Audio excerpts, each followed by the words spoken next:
Hari ini kita akan kembali belajar kebenaran firman Tuhan. Bapak Ibu, banyak orang tanya kepada saya, Pak, saya ini sudah hancur hidup saya udah bikin dosa, saya udah bikin kesalahan, saya ini udah hidupnya ngawur selama ini. Apakah Tuhan sanggup pulihkan? Apakah Tuhan sanggup pakai saya? Apakah Tuhan sanggup memakai hidup saya dan memulihkan keluarga saya, memulihkan segala suatu keadaan saya yang sudah hancur ini, Pak? Kalau Bapak Ibu tanya, saya pasti akan jawab, Tuhan sanggup memulihkan. Tuhan akan memulihkan kehidupan Bapak Ibu, apapun kondisimu, apapun keadaanmu, sehancur apa, serusak apa, sebejat apa, sehina apapun yang Bapak Ibu pernah kerjakan dan pernah lakukan, ketika kita datang kepada Tuhan, Tuhan akan memulihkan seluruh aspek kehidupan kita.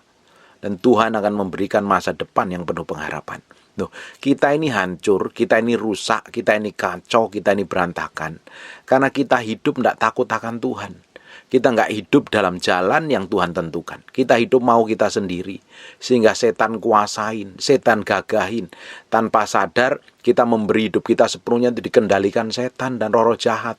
Sehingga kehidupan kita akan hancur. Karena setan dari semula kerjaannya mencuri, membunuh dan membinasakan. Tujuannya dibinasakan kehidupanmu. Suatu hari engkau akan benar-benar sama-sama disiksa, dibuang ke lautan api belerang yang kekal. Tetapi Tuhan, kalau kita datang kepada Dia, Tuhan itu baik adanya, Tuhan itu hebat, Tuhan itu perkasa, hobinya Tuhan memberkati, hobinya Tuhan mempromosi kita. Kalau kita datang kepada Tuhan, Tuhan sanggup memulihkan. Kita lihat apa yang dilakukan oleh bangsa Israel. Bangsa Israel setiap kali dia melakukan yang jahat di mata Tuhan, dan dia benar-benar diserahkan kepada para musuh kita, musuh orang Israel. Bangsa Israel ketika melakukan kejahatan dan hidup jahat di mata Tuhan, dia melukai hati Tuhan. Akhirnya murka Tuhan bangkit, dia serahkan bangsa Israel itu kepada para musuhnya. Hari ini kalau kita melakukan segala sesuatu yang jahat yang gak berkenan di hadapan Tuhan, ya kelihatannya hidupmu baik-baik saja. Tetapi banyak hal dalam hidupmu yang harusnya jahat menjadi jatah hidupmu yang Tuhan berikan tidak akan sampai. Bahkan hidupmu dikuasain setan, digagain setan, dan akan hancur babak belur, kacau dan berantakan. Semua rencana Tuhan dalam hidupmu bisa batal, bisa gagal, bisa terpending. Sekarang hari ini waktunya kita datang kepada Tuhan, menyerah sepenuhnya kepada Tuhan. Sekarang buka di Hakim-Hakim pasal yang ketiga, mulai ayat yang ke-7. Orang Israel melakukan apa yang jahat di mata Tuhan. Mereka melupakan Tuhan, Allah mereka, dan beribadah kepada Baal dan para Asyera. Lalu bangkitlah murka Tuhan terhadap orang Israel, sehingga menjual mereka kepada Kusyan Rishyataim, Raja Aram Mesopotamia, dan orang Israel menjadi takluk kepada Kusyam Rishyataim 8 tahun lamanya. Setiap melakukan dosa, hubungan kita dengan Tuhan itu putus. Kita hidup jauh dari kasih karunia Tuhan. Dosa itu memutuskan hubungan kita dengan Tuhan. Dosa membuat perlindungan Tuhan itu bobol. Dosa membuat tudung perlindungan Tuhan itu tidak ada. Sehingga setan bisa keluar masuk menggagain hidup kita, menghancurkan apapun yang kita kerjakan, apapun yang kita lakukan. Dosa membuat perlindungan Tuhan itu terbuka, sehingga setan bisa hajar kita, setan bisa pukul kita, setan bisa hancurkan kita. Ketika bangsa Israel melakukan yang jahat di mata Tuhan, dia dikuasain oleh bangsa-bangsa yang menjadi musuhnya. Dan Tuhan murka. Selalu setiap bangsa Israel melakukan yang jahat di mata Tuhan, dia selalu diserahkan kepada musuhnya. Hari ini ketika kita melakukan yang jahat dan dosa, sebenarnya kita sudah secara terang-terangan memberi hidup kita sepenuhnya kepada iblis. Nih loh iblis, nih kuasain hidupku. Ya pasti dihancurkan, pasti keluargamu babak belur, hidupmu berantakan, bisnismu usahamu berantakan, pelayanmu kacau, semuanya akan dibikin kacau. Supaya apa? Memang benar-benar hidupmu akan dibikin kacau supaya tidak berkenan di hadapan Tuhan. Tetapi ketika kita datang kepada Tuhan, kita berserah penuh kepada Tuhan, kita balik dan minta pertolongan Tuhan, Tuhan akan bangkitkan dengan caranya yang ajaib. Tuhan akan kirim orang-orang tertentu secara ilahi itu untuk menopang kita, membangkitkan kita, menolong kita, melakukan breakthrough dan terobosan. Dan Tuhan itu baik adanya sampai hari ini. Ayat yang ke-9, perhatikan baik-baik. Lalu berseluruhlah orang Israel kepada Tuhan. Maka Tuhan membangkitkan seorang penyelamat bagi orang Israel, yaitu Otniel, anak Kenas, adik Rehab, adik Kaleb. Setiap kita berdosa dan kita bertobat sama Tuhan, Tuhan selalu itu baik adanya. Dia akan menerima kita. 1 Yohanes 1 ayat yang ke-9 jelaskan, kalau kita mengaku dosa, Ia adalah Allah yang setia dan adil. Dia akan mengampuni dosa kita. Dia tidak hanya ampuni dosa kita, kita dipulihkan. Kita tidak hanya dipulihkan, kita dipakai. Kita diangkat menjadi anaknya, anak kesayangannya. Itu loh hebatnya Tuhan. Tuhan tetap sayang sama kita. Lalu Tuhan sayang sama kita, ya jangan kita itu jadi anak yang kurang ajar, yang nggak tahu diri itu. Mentang-mentang bapak kita itu baik, kita punya papa yang baik, punya mama yang baik, punya orang tua yang baik. Kita melakukan apa-apa dimaafkan, kita minta apa diturutin. Ya jangan memanfaatkan, jangan terlalu kurang ajar sikapmu sama orang tuamu. Kalau udah tahu begitu kebaikan, ya kamu hormatin. Respect dengan apa? Ya perkelakuan baik, sikap baik, menghormati dan menghargai. Melakukan segala sesuatu yang terbaik. Kalau kita ini mencintai Tuhan dan mengasihi Tuhan, kita hormatin Tuhan karena Tuhan adalah baik adanya. Apapun yang terjadi, kondisi kita sejelek apapun, seburuk apapun, Tuhan kita tetap baik. Ketika kita bertobat, Tuhan pasti tolong kita. Tuhan akan pakai orang-orang tertentu untuk menolong kita. Tuhan akan pakai orang-orang secara ilahi, kita dikoneksikan secara ilahi, dibikin divine connection. Dikoneksi secara ilahi. Dan orang itu kita akan menolong kita, memberkatin kita, membuka jalan buat kita, bahkan dipakai untuk mempromosi kita selama kita mencari Tuhan. Ayat yang ke-10, roh Tuhan menghinggapi dia dan ia menghakimi orang Israel maju berperang. Lalu Tuhan menyerahkan Kushan Risataim Raja Aram ke dalam tangannya sehingga mengalahkan Kushan Risataim. Lalu amanlah negeri itu 40 tahun lamanya. Kemudian matilah Otniel anak Kenas. Setelah dipimpin bangsa Israel, dapat ada hakimnya, hidupnya takut akan Tuhan. Ketika hakimnya mati, dia melakukan yang jahat lagi. Loh, harusnya kita belajar loh.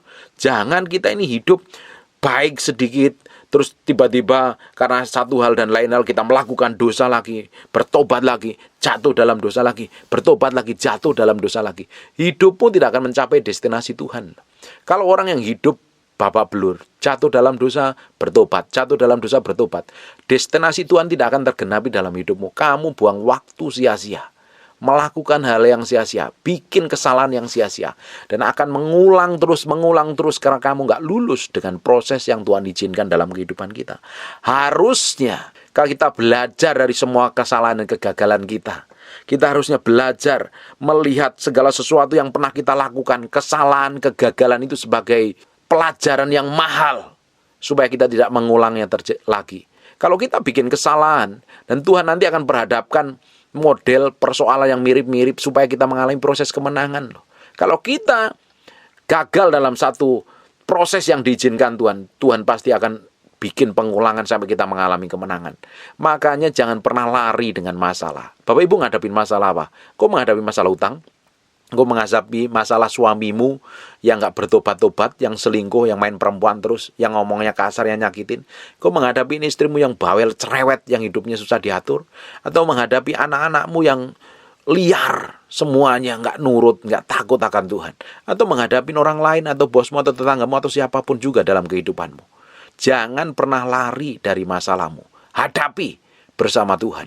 Tuhan akan tolong, Tuhan akan berikan hikmat, dan Tuhan akan sertai. Selama hatimu nempel kepada Tuhan, kamu bisa menghadapi masalah apapun yang terjadi loh. Sekalipun masalah itu berat, seperti nggak ada jalan keluarnya, Tuhan tetap menyertai hidupmu. Tuhan tetap buka jalan atas hidupmu. Tuhan itu baik adanya. Sekalipun kondisimu nggak baik, Dia tetap baik. Sekalipun kamu melakukan dosa dan kamu bertobat, Tuhan sanggup pulihkan. Tidak ada masalah yang tidak ada jalan keluarnya. Tidak ada persoalan yang tidak ada penyelesaiannya. Semua masalah yang kita hadapi itu ada masa expirednya, ada masa kadaluarsanya. Tetapi kasih setia Tuhan itu selalu baru setiap hari. Fresh dari surga. Bagian kita nempel terus sama Tuhan. Jagain mulutmu, jagain sikapmu, jagain karaktermu, jagain perbuatanmu, jagain keputusanmu. Supaya serupa segambar dengan Tuhan. Sesuai dengan kehendak Tuhan. Jalan langkah kita harus tepat seperti ritme cara kerjanya Tuhan. Pasti Tuhan akan promosi. Pasti Tuhan akan berkatin. Pasti Tuhan akan lakukan hal yang besar dalam kehidupan kita. Setelah Otniel mati, Bapak Ibu, apa yang terjadi di ayat yang ke-12? Tetapi orang Israel melakukan pula yang jahat di mata Tuhan. Lalu Eglon Raja Moab diberi Tuhan kuasa atas orang-orang Israel, oleh sebab mereka telah melakukan apa yang jahat di mata Tuhan. Otniel mati, dia nggak ada pemimpin, dia akhirnya melakukan yang jahat. Selalu begitu. Kalau Bapak Ibu nanti baca jadi PR di Hakim-Hakim pasal yang keempat, pasal yang kelima, selalu terulang sekali. Ketika seorang hakimnya mati, mereka melakukan yang jahat. Saya pikir ini orang kok keras kepala banget ya. Saya pikir bangsa Israel ini kok tegar tengkuk banget. Nggak pernah mau belajar. Padahal penyertaan Tuhan luar biasa. Padahal mujizat Tuhan luar biasa. Padahal anak pilihan Tuhan sendiri. Nah, kita merasa jadi orang Kristen, sudah merasa masuk surga, merasa anak pilihan Tuhan, merasa menikmatin berkat, kebaikan, kemurahan Tuhan. Dan kita bisa berbuat semau kita sendiri. Kita bisa hidup dengan jalan kita sendiri. Kita bisa ngomong kasar, kita bisa kepahitan, kita bisa luka batin, kita bisa kecewa, dan kita bisa melakukan segala sesuatu atas mau kita dan ego kita. Dipikir hidup kita tetap berkenan di hadapan Tuhan. Tanpa kamu sadarin, kamu menyerahkan hidupmu pada setan loh, digagain dan dikuasain setan loh.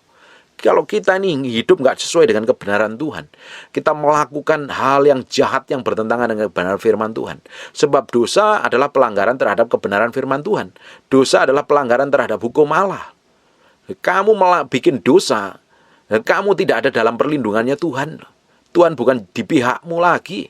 Tidak heran hidupmu kacau. Bangsa Israel selalu melakukan yang sama terus. Dia tidak pernah melihat. Dia nggak pernah belajar dari kesalahan. Dia selalu mengulang. Ini sebagai pelajaran ini. Kalau kitab ini ditulis, ini sebagai cermin buat kita loh. Jangan kita ngandelin seseorang. Jangan ngelihat pemimpin. Cari Tuhan. Jangan mengkultuskan pendeta. Cari Tuhan. Jangan dekat-dekat sama pendeta. Kamu mesti dekat sama Tuhan. Hidupmu pasti berubah. Kamu dengan pendeta itu banyak kekurangan dan kelemahannya. Seurapan apapun, sehebat apapun, pendeta itu punya kelemahan loh. Dan nanti kalau kamu lihat kelemahannya, kamu bisa sakit hati dan kepahitan loh. Kamu ketika kamu cari Tuhan, dalam kondisi apapun juga kamu kenalin Tuhan, kamu ngalami Tuhan. Tuhan akan proteksi dan jagain kamu. Pengenalan kita akan Tuhan itu akan membuat semua keputusan kita berbeda. Pengenalan akan Tuhan akan membuat cara pandang kita itu berbeda.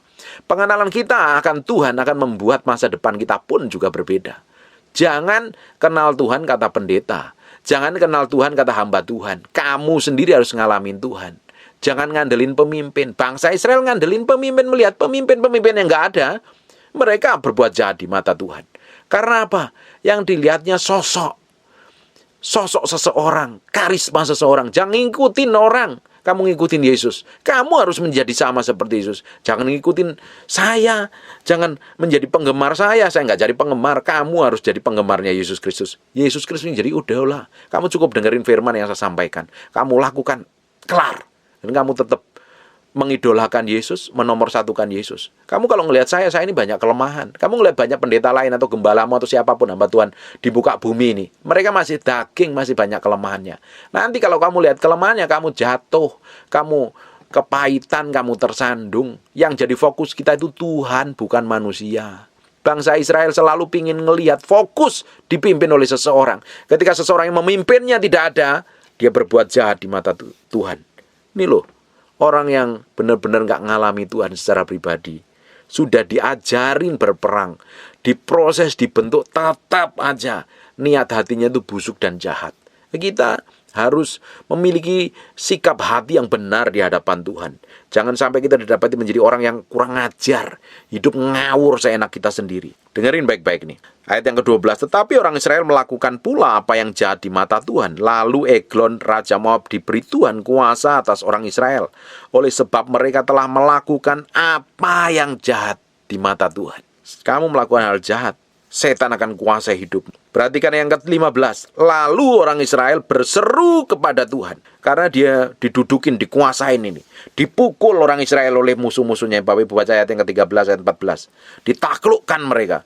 Mereka terdesak sekali. Akhirnya orang bangsa Israel berseru kepada Tuhan. Maka Tuhan membangkitkan mereka seorang penyelamat yaitu Ehud, anak Gera orang Benyamin, seorang yang kidal, ini tangannya kidal. Dengan perantaraannya orang Israel biasa mengirim upeti kepada Eglon, Raja Moab. Ini Ehud orang yang kidal, ternyata dipakai Tuhan. Kamu punya kelemahan fisik apapun juga, itu tidak menjadi batasan, nggak menjadi halangan Tuhan pakai hidupmu loh. Mau kidal, mau tangan kanan, mau tangan kiri, itu sama-sama tangan kok. Tangan yang ciptain Tuhan, sama-sama kudusnya kok. Tangan kiri nggak terlalu kudus oleh tangan kanan juga nggak terlalu kudus. Semuanya kudus, kita ini dikuduskan oleh darah Yesus. Kelemahan fisikmu, keterbatasan fisikmu tidak akan membatasi bagaimana Tuhan bekerja dalam hidupmu. Apapun yang kamu kerjakan, apapun yang kamu lakukan, kalau kamu cinta Tuhan dan mengasihi Tuhan, hidupmu bisa dipakai Tuhan. Tuhan tidak melihat kelemahanmu kok. Tuhan melihat isi hatimu. Tuhan bisa pakai orang yang nggak punya tangan, nggak punya kaki, tetap dipakai Tuhan. Bahkan orang kidal pun dipakai Tuhan. Selama orang Israel menjerit sama Tuhan, berseru kepada Tuhan, minta tolong Tuhan, Tuhan itu tetap baik loh. Tuhan kirim bangkitkan seseorang. Engkau hari ini sedang mengalami proses peremukan, proses pemurnian, dan kamu udah nggak tahan rasanya. Nggak tahan, Tuhan aku nggak tahan rasanya. Tuhan kirim pertolonganmu. Dan Tuhan nggak kirim langsung dari surga, dikirim malaikatnya. Tuhan selalu pakai orang lain di sekitar hidup kita. Tuhan itu kirim berkat melalui orang. Tuhan pakai orang-orang di sekitar kita loh. Dan kita nggak bisa pilih orang yang mana, kita nggak bisa tentukan orang yang mana, dan bagian kita hanya bersikap seperti yang Tuhan mau kepada semua orang. Kita bersikap baik, karena kita nggak tahu kita bisa menentukan orang yang mana yang dipakai Tuhan. Bagian kita adalah menyiapkan hati kita dengan baik, menyediakan hidup kita sepenuhnya di hadapan Tuhan. Makanya Bapak Ibu, jaga hatimu, jaga sikapmu. Sikap, kondisi, segala keadaan apapun juga kita harus berserah penuh di hadapan Tuhan. Tuhan akan bikin breakthrough dan mujizat. Tuhan akan bangkitkan orang-orang di sekitar kita untuk nolong kita. Bangsa Israel melakukan kejahatan, dia berseru sama Tuhan, dan Tuhan pakai orang lain, bangkitkan seseorang menolong. Namanya Ehud. Tuhan tetap pelihara Bapak Ibu. Kondisi apapun yang kamu pernah perbuat di masa yang lalu, yang jahatnya kayak apapun juga, kamu bertobat minta ampun kepada Tuhan. Tuhan akan tolong. Tuhan akan tolong hidupmu. Akhirnya apa? Bapak Ibu nanti baca ya seluruh ayat ini, seluruh pasal ini. Bapak Ibu baca nanti. Tuhan tolong bangsa Israel melalui Ehud. Luar biasa sekali loh. Terus di ayat yang ke-31. Sesudah dia bangkitlah Samgar bin Anat. Ia menewaskan orang Filistin dengan tongkat penghalau lembu. Pakai tongkat penghalau lembu. Karena disertain Tuhan, akhirnya 600 orang banyaknya, demikianlah ia juga menyelamatkan Israel. Dengan tongkat penghalau lembu saja. Ketika ada penyertaan Tuhan, Tuhan pakai Samgar. Bangsa Israel itu bangsa pilihan Tuhan loh. Kita hari ini adalah orang pilihan Tuhan loh. Dalam kondisi apapun juga kondisimu hari ini, kamu berdoa, kamu minta pertolongan sama Tuhan, kamu datang kepada Tuhan, Tuhan sanggup pulihkan hidupmu. Tuhan sanggup pulihkan hidupmu. Kondisi apapun. Nanti Bapak Ibu juga baca di Hakim-Hakim pasal yang keempat, Tuhan bangkitkan Deborah dan Barak. Tuhan selalu tolong orang pilihannya. Selama dia datang kepada Tuhan, dia mau bertobat dan mau berubah, Tuhan akan pulihkan hidupmu. Kondisi apapun juga, ada pengharapan. Nanti akan dibangkitkan orang-orang di sekitaran hidupmu untuk dipakai Tuhan, menolong hidupmu, memberkati hidupmu, membuka jalan. Kamu mesti buka mata, buka hati, peka terhadap apa yang Tuhan mau kerjakan dalam kehidupan kita. Jangan hidup maumu sendiri itu loh. Jangan jadi orang itu merasa benernya sendiri, merasa hebatnya sendiri, merasa bisa sendiri. Kita itu tidak akan bisa melakukan apa-apa tanpa Tuhan. Kita ini butuh Tuhan. Kita perlu Tuhan. Apapun yang kita kerjakan, apapun yang kita lakukan, kalau tidak disertain Tuhan, tidak akan pernah berhasil. Gara-gara ada penyertaan Tuhan, si Samgar ini, Bapak Ibu, pakai tongkat penghalau lembu, dia tewaskan 600 orang banyaknya. Penghalau lembu. Karena ada urapan Tuhan, ada penyertaan Tuhan. Kalau engkau hidupmu mau berhasil, mau sukses, pastikan hidupmu disertain Tuhan. Hidupmu benar, hidupmu kudus, hidupmu suci dan berkenan di hadapan Tuhan. Jangan menyimpang dari apa yang Tuhan kehendaki, apa yang Tuhan mau. Jangan menjadi orang itu maunya sendiri gitu loh. enaknya sendiri itu loh. Hidup kita itu harus ngikutin ritme dan cara kerja Tuhan. Kalau hidupmu pingin berhasil dan sukses, apapun yang kamu kerjakan, pelayanan, bisnis, usaha, keluarga, atau apapun juga lah yang dikerjakan tanganmu, Tuhan akan bikin sukses dan berhasil. Kamu harus ngikutin cara kerjanya Tuhan, kehendaknya Tuhan, kemauannya Tuhan. Tuhan akan tolong kok. Nggak perlu khawatir. Kita ini kalau hidup di dalam Tuhan, kamu nggak perlu khawatir. Pasti Tuhan kirim penolong atas hidupmu. Tuhan sendiri juga kirim penolong namanya Roh Kudus menyertai kamu selama-lamanya kok. Di sasi itu Tuhan nanti akan kirim seseorang atau siapapun orangnya akan buka jalan, buka bisnis atas hidupmu. Kan Tuhan berkatin kita melalui orang lain. Tuhan kan gak kirim satu karung dari surga, emas, berlian, uang gitu kan. Tuhan kan selalu berkatin kita melalui orang-orang di sekitaran kita. Kita meski buka mata, buka hati itu. Jadi orang itu karakter yang baik, bersikap yang baik. Nanti kalau dikirim Tuhan, jadi kita tahu persis, ternyata Tuhan pakai orang ini loh. Jangan maumu sendiri. Orang udah keras kepala, pemarah, emosian. Bagaimana mungkin Tuhan pakai hidupmu? Bagaimana mungkin kamu ngerti kehendak Tuhan? Kita harus benar-benar berserah di hadapan Tuhan, Bapak Ibu.